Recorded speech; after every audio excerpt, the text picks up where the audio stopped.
Ode to a Nightingale by John Keats. This is another ode by John Keats, and this is the most anthologized poem in the history of English literature. बहुत ज़्यादा इसके ऊपर काम किया गया है और बहुत important ode है उसकी। और कीट्स के ये एक्चुअली इसकी थोड़ा सा बैकग्राउंड आपको बता देती हूँ कि कीट्स ने एक नाइटिंगेल देखी है। कीट्स ने एक नाइटिंगेल देखी थी हैम्पस्टेड लंदन में उसने कोई नाइटिंगेल देखी थी। उसका फ्रेंड जो है वो बताता है कि ये उसके घर के पास ही कोई दरख्त था और वहां पे उसने वो नाइटिंगेल देखी थी, उसका सॉन्ग सुना था उसने और फिर एक ही दिन के अंदर उसने जो है वो उससे इंस्पायर होके वो पोएम जो थी वो कंपोज की थी। और वो जो थी 1819 की ओड्स में जो है वो फर्स्टली वो पब्लिश हुई थी 1819 की ओड्स में, annuls of the fine arts में उसमें वो पब्लिश हुई थी। ये जो पोम थी ये लिखी भी उसने 1819 के स्प्रिंग में थी। तो जो उसका फ्रेंड था जो उसका नाम था चार्ल्स आर्मिटेज ब्राउन, वो कहता है कि वो कोई गार्डन में बैठा था प्लूम ट्री के नीचे और उसका जो घर था ये दोनों एक घर शेयर करते थे हेम्पस्टेड लंदन में। वहां पे उसने उसका वो सॉन्ग सुना और उसने वो जो पोएम है वो उसके लिए कंपोज की।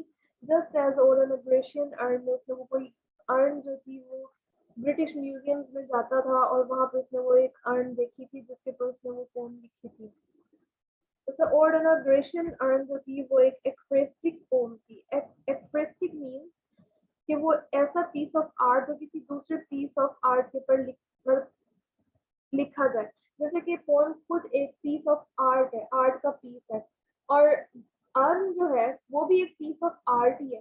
तो एक पीस ऑफ आर्ट के ऊपर एक दूसरा पीस ऑफ आर्ट जो लिखा गया मतलब उसको एक्सप्रेसिव पोएम कहते हैं। जैसे कि आपने ओzymandias पढ़ी थी टीबी शैले की, अपने एफए के सिलेबस में पढ़ी होगी, तो वो भी एक एक्सप्रेसिव पोएम थी क्योंकि वो भी एक जो है वो मुजस्मे पे लिखी गई थी। वो जो ओzymandias था जो कि एक्चुअली में फेरौन था, फेरा की जो डेड तो जो था उसके ऊपर वो उसके ऊपर लिखी गई पोएम थी, तो वो भी एक एक्सप्रेसिव पोएम थी।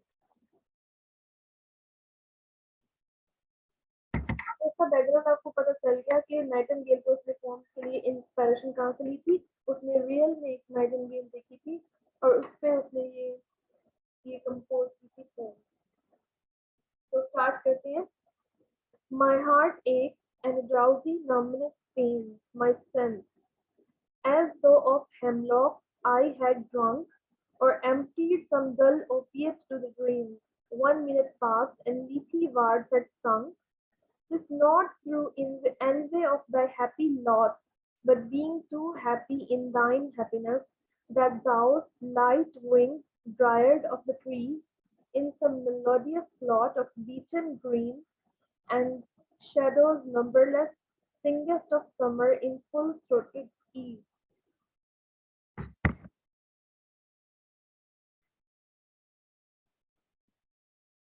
एक का मीनिंग होता है पेन, ठीक है, बिकॉज ऑफ एक्सेसिव जॉय। तो वर्ड कह रहा है कि माई हार्ट एक उसके दिल में तकलीफ होती है, उसको तकलीफ होती है because of excessive joy and a drowsy numbness pain. Drowsy mean sleepy, जब आप थोड़ा सा सोया सोया सा फील करते हैं। नंबनेस होता है डलनेस या इनसेंसिबिलिटी, जब आप बिल्कुल सुन्न हो जाते हैं ना। सर्दियों में जैसे आपकी उंगलियां बिल्कुल सुन्न हो जाती है ठंड की वजह से, मूव नहीं करती है, इनसेंसिबल हो जाती है, उसको नम होना कहते हैं। कह रहे थे my heart a and drowsy numbness pain my sense. Sense आपको पता है यानी कि वो कह रहा है कि पोएट जब वो कह रहा है कि he has grown sleepy and numb because of his excessive joy and this causes him a slight feeling of pain। वो थोड़ा सा तकलीफ महसूस कर रहा है क्योंकि वो थोड़ा सा स्लीपी फील कर रहा है और खुशी की वजह से वो खुश क्यों है, नाइटिंगेल को देखकर खुश है, इसलिए बोल रहा है कि वो थोड़ा सा नम्ब फील कर रहा है और उसको तकलीफ हो रही है उस नम्बनेस की वजह से। और वो नम्बनेस उसको क्यों हो रही है, एक्सेसिव जॉय की वजह से। As though hemlock I had drunk. Hemlock जो है वो एक प्लांट है जिसका जूस जो है वो पॉइजनस होता है और वो स्लीप को और डलनेस को प्रोड्यूस करता है, उसका जो जूस होता है हेमलॉक का। ये आपने ग्रीक मैथोलॉजी में शायद कभी सुना हो उसको। एज दो हेमलॉक आई हैड ड्रंक, ऐसे मतलब वो नम हो गया है, ऐसे वो इनसेंसिबल हो गया है जैसे कि उसने हेमलॉक को पी लिया हो और एम्प्टीड सम डल ओपिएट। ओपिएट मीन्स अफीम जो होती है, ओपियम, ठीक है, some preparation of opium, ठीक है। dull opiate, some opium like drug which causes dullness, जो अफीम वगैरह है वो भी dullness क्रिएट करती है। to the brains means to the last drop, ऐसा लग रहा है जैसे कि मैंने कोई ड्रग जो है वो आखिरी ड्रॉप तक पी लिया हो, ऐसे मुझे जो है वो सेंसलेस फील हो रहा है, नम्ब फील हो रहा है, ठीक है। नेक्स्ट लाइन है 1 minute passed and Lethe Ward had drunk. Lethe Ward क्या चीज है? Lethe जो है वो is the name of a river in Greek mythology. It flows in Hades, the underworld. ठीक है? He who drinks from it forgets all. जो भी इस एक river है ग्रीक mythology में, जो भी इससे पीता है वो बिल्कुल सब कुछ भूल जाता है। तो वो उसको लीथी वार्ड कह रहा है कि ऐसा लगता है कि लीथी वार्ड हैड ड्रंक, यानी कि ही हैज फॉरगॉटन एवरीथिंग, उसको लग रहा है कि 1 मिनट में वो सारा कुछ भूल गया है, ठीक है। This not and through envy of thy happy lot, envy होता है जेलस होना, यहाँ पे आप रश करना भी कह सकते हैं कि वो किसका मतलब होता है, it is the feeling of drowsy numbness Joy, ठीक है।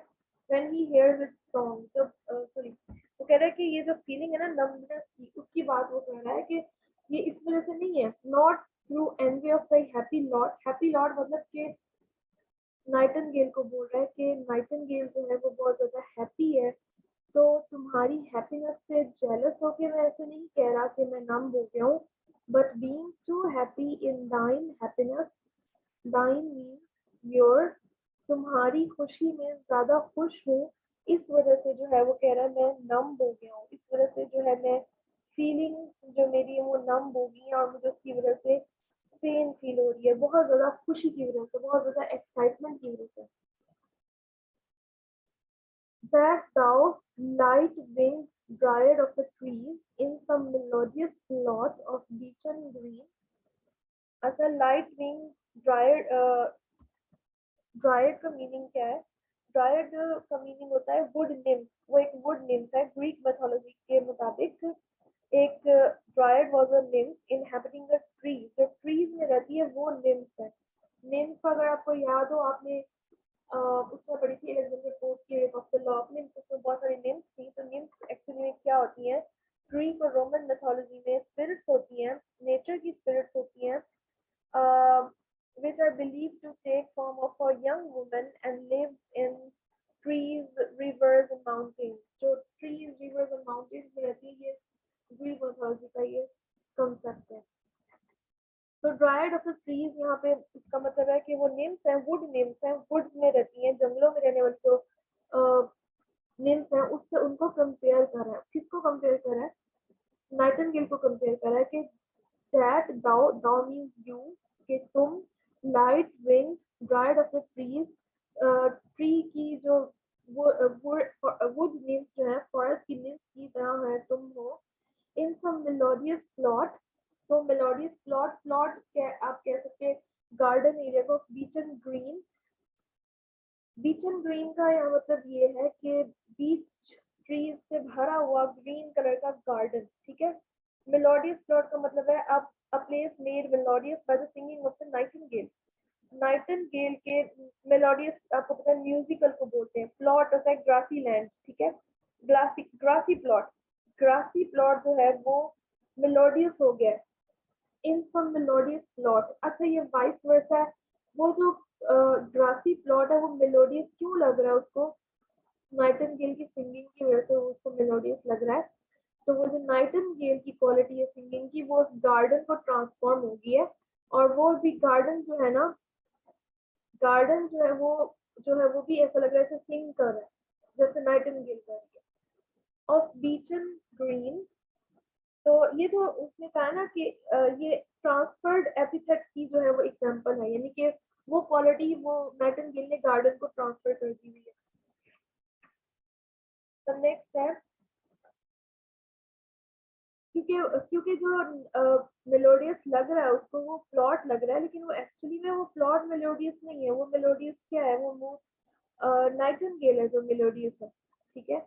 ऑफ बीचन ग्रीन, यानी कि ग्रीन कलर के ग्रीनरी जो है, बीचन जो है बीच ट्रीज की बात हो रही है कि ये एडजेक्टिव है जो कि बीच है यूज हुआ है, the name of a tree which is the name of a tree. तो Beechen green means a green plot in which beech trees are growing. वहाँ पे बीच ट्रीज उगे हुए हैं, वो वाला गार्डन जहाँ पे ज्यादातर बीच के ट्रीज है। And shadows numberless, singest of summer in full throated ease, ठीक है। तो जो नाइटिंगेल है, the nightingale is singing in some green grassy plot full of beech trees. The plot is filled with the sweet music of the nightingale singing. Numberless means countless. Singest means उसको कह रहा तुम गा रही हो जो, of summer यानी कि songs of the summer. In full throated ease means spontaneously and freely. In natural tone, ठीक है। वो उसको कह रही है कि तुम उस ग्रास में, एक ग्रासी लैंड में, ग्रासी प्लॉट में बैठी हो, जहाँ पर उस पूरे ग्रासी प्लॉट को तुमने जो है वो मेलोडियस बना दिया है। और वो ग्रासी प्लॉट जो है, वो जो ग्रासी गार्डन है, वो जो ग्रासी प्लेस है, वो बीच ट्रीज से कवर्ड है। वहाँ पे बहुत सारे ट्रीज, बीच ट्रीज हैं, और बहुत सारे काउंटलेस शेडोज वहाँ पे हैं। और तुम फुल थ्रोटेड ईज में, यानी कि फुल नेचुरल टोन में जो है समर के सॉन्ग गा रही हो, बहुत मतलब खुशी का इजहार कर रही हो। तो वो कह रहा है कि सारा जो माहौल है वो मेलोडियस कर दिया तुमने। वो नाइटिंगेल को मुखातिब होकर ये कह रहा है, ठीक है। तो ये स्टैंजा नंबर फर्स्ट था। नेक्स्ट स्टैंजा है, oh, for a draught of vintage that had been cooled a long age in the deep dells earth. For a draught means draught होता है घूंट, ठीक है। एक घूंट, विंटेज होती है स्वीट वाइन। डीप डेल्ट अर्थ मीन्स डीप डेल्ट, देखिए ये कैसे उसने वर्ड, इस तरह के वर्ड उसने बहुत कंपाउंड वर्ड जो है ना, इस तरह से उसने बहुत सारे यूज किए अपने पूरे पूरे अपने कोड में, आप नोट कीजिएगा। डीप डेल्ट अर्थ, अर्थ कैसी है, डीप डेल्ट, तो ये एडजेक्टिव भी है। डीप डेल्ट यानी कि जिसको बहुत गहराई में खोदा गया हो, उसको डीप डेल्ट कहते हैं।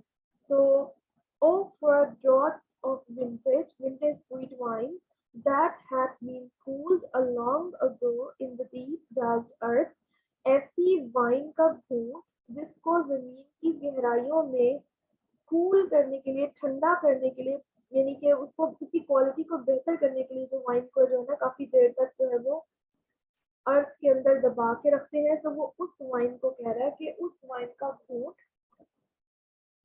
ठीक है, डीपली यानी कि डीपली डग अर्थ का जो घूंट है, ठीक है, जो कि काफी अर्थ तक जो है नीचे दबा के रखी गई है ताकि वो मच्योर हो जाए, ताकि वो वाइन जो है मेच्योर हो जाए, ठीक है। Wine improves by age is kept in cool cellars. Keats actually wants to say that wine from a cool deep trench in the earth, वो वाली wine, tasting of flora and the country green. Tasting of means bringing with, association, यानी कि associated with flora. Flora actually is the goddess of the flowers and spring. Flora Greek mythology में एक, Greek mythology से आप देखेंगे कि इसमें बहुत सारे allusions भी हैं, references भी हैं। तो वो क्यों लिए, क्योंकि इसको खुद भी ग्रीक mythology में बहुत ज़्यादा इंटरेस्ट था। इसका एक पूरा क्वेश्चन है कि हेलेनिज्म। तो हेलेनिज्म का कंसेप्ट क्या है कि what is Hellenism? Hellenism is actually love for Greek literature and Greek mythology, उसको हेलेनिज्म बोलते हैं। तो फ्लोरा क्या यहाँ पे क्या चीज है? फ्लोरा जो है वो goddess of flowers and spring को कहते हैं फ्लोरा। तो टेस्टिंग ऑफ फ्लोरा का मतलब है कि the taste of the wine will remind the poet of the flowers which have been used in making the wine। वो फ्लावर्स जो वाइन बनाने के लिए यूज हुए हैं वो उसको वो याद दिला रहे हैं, वो जो उसका टेस्ट है। And the country green, or the country is all overgrown with green vegetation। पूरा जो वो पूरी ग्रीन वेजिटेशन से जो है वो भरा हुआ है, वो जो कंट्री यानी कि वो जगह जो है। country green, dance and provencal song and sunburned mid। provencal song, अब ये provencal क्या है? Provence is the name of a region in the south of France। France के साउथ में एक जगह है। It is famous not only for its delicious wine but for its love of song and dance।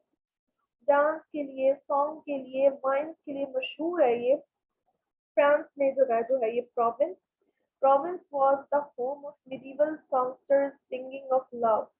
तो ये medieval Greek mythology में ये जो जगह थी, ये रीजन जो था वो सॉन्ग, लव सॉन्ग्स के लिए, medieval सिंगर्स के लिए जो था वो मशहूर था। प्रोविंशियल सॉन्ग का मतलब यहाँ पे फिर क्या हुआ? प्रोविंशियल सॉन्ग का मतलब म्यूजिक ऑफ प्रोविंस, वहाँ का म्यूजिक जो प्रोविंस रीजन का था। मिर्च होता है जॉय या मैरी मेकिंग। सनबर्न, जैसे कि वो सनबर्न हो जाते हैं, आपकी स्किन सनबर्न हो जाती है जब आप धूप में जाते हैं या धूप में ज्यादा देर तक रहते हैं तो आपकी जो स्किन है वो सनबर्न हो जाती है, उसको वो सनबर्न मिर्च कह रहा है। मिर्च होती है खुशी, यानी कि यहाँ पे एक्चुअली इशारा दे रहा है वो पेजेंट्स को, फार्मर्स को, जो कि काम करने के बाद बेशक उनकी स्किन जो है सनबर्न हो जाती है लेकिन वो वहाँ पे मैरी मेकिंग करते हैं, खुशी मनाते हैं। He has not mentioned the people at all, yet this phrase brings before our eyes a picture of merry, laughing, sunburnt peasants। Pageants का खुश होना, खुशी मनाना, नाचना गाना, ये सब जो है वो आपकी आंखों के आगे लेकर आता है। Oh for a beaker full of warm south, full of the true, the blushful hippocrene। Beaker होता है बाल्टी को कह रहे हैं, बड़ा सा मग जिसका बड़ा सा मुंह होता है और वो क्या बाल्टी होती है। Oh for a beaker full of warm south, ये फिर से वहां पे वाइन की बात कर रहा है क्योंकि वार्म साउथ क्या चीज है? ऐसी वाइन जो कि वार्म साउथर्न एरिया से आई हो, ठीक है। तो वो कह रहा है कि how I long for a cup full of wine of the warm southern area। I wish I could bring the delicious wine of the warm south। Writer कह रहा है that he wishes to drink the warm wine of the southern region। southern region की warm जो शराब है वो पीना चाहता है। बीकर फुल यानी कि बाल्टी भरकर, full of the true, the blushful hippocrene। यहाँ पे वो कह रहा है ब्लशफुल, आपको पता है ब्लश करना होता है, ब्लश करते तो आपके गाल थोड़े लाल हो जाते हैं।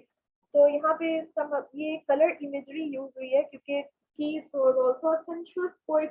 तो वो आपकी सेंसेस को जो है, 5 सेंसेस को जो है वो एक्साइट करने की कोशिश कर रहा है। तो यहाँ पे ब्लशफुल का मीनिंग क्या हो सकता है? ब्लश करते हैं तो थोड़ा रेडिश हो जाता है ना, तो वो जो हिप्पोक्रीन जो है ना, it is the name of a fountain of the Moses. हजरत मूसा का जमाने का कोई फाउंटेन है और माउंट हेलिकन पर, तो वो एक स्प्रिंग है, वो स्प्रिंग है वहाँ पे, स्प्रिंग। तो फाउंटेन जो होता है फवारे को कहते हैं, स्प्रिंग कहते हैं। वहाँ पे जो स्प्रिंग है उस जमाने का, उसकी ब्लशफुल वाइन जो है यानी कि reddish, blushful means reddish, red colour की, बहुत अच्छा सा रेड कलर जो होता है ब्लशफुल का मतलब ये है, वो वाली वाइन जो है उसको वो लॉन्ग, उसको वो डिजायर कर रहा है कि उसको वो मिल जाए। तो Keats imagines that this spring ran with the wine instead of water। तो वो चाह रहा है कि वो वाटर की बजाय ये जो मोजेस के जमाने का स्प्रिंग है वहां से वाइन निकले और मैं वो पीऊं।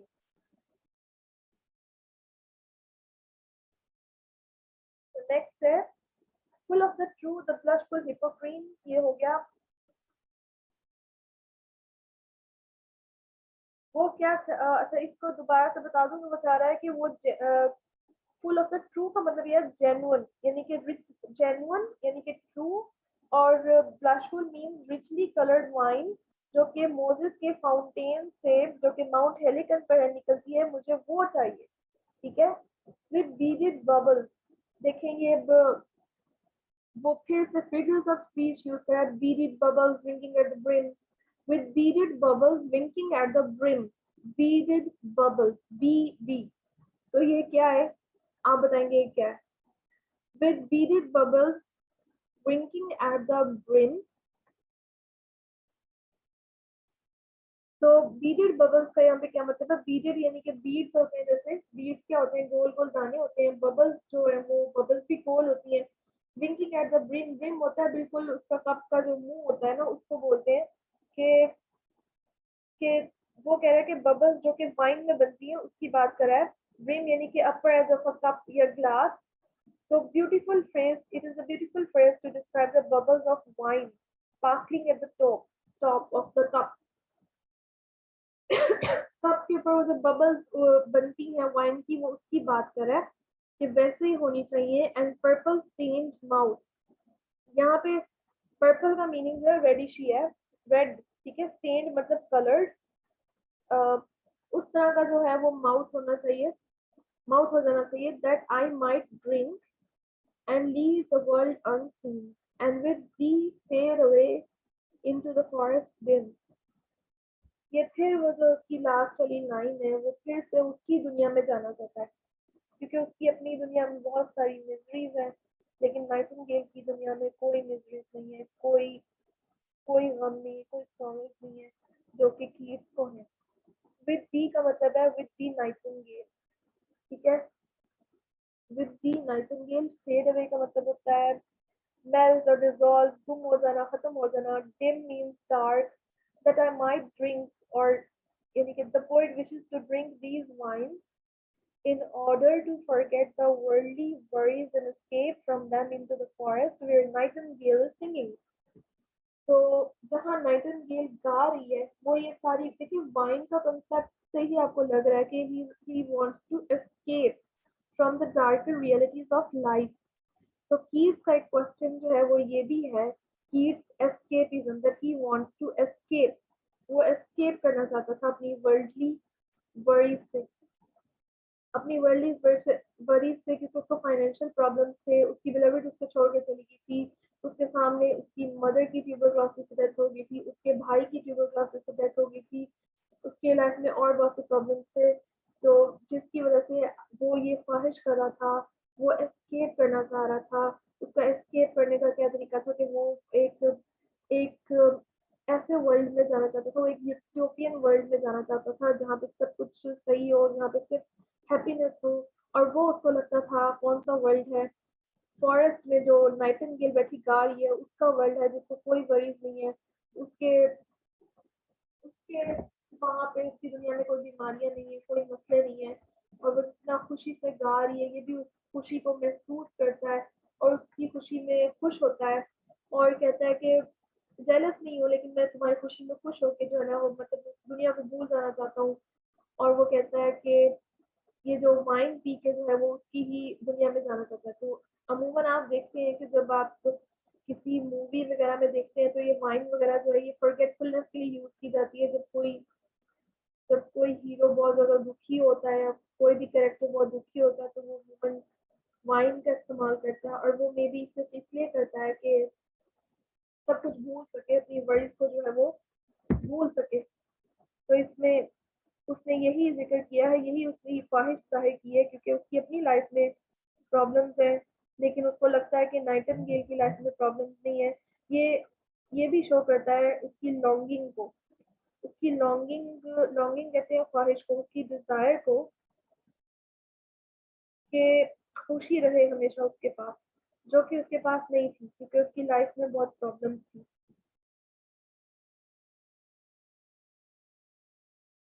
तो इस स्टैंजा में जो है वो, इस स्टैंजा में जो है वो यही था।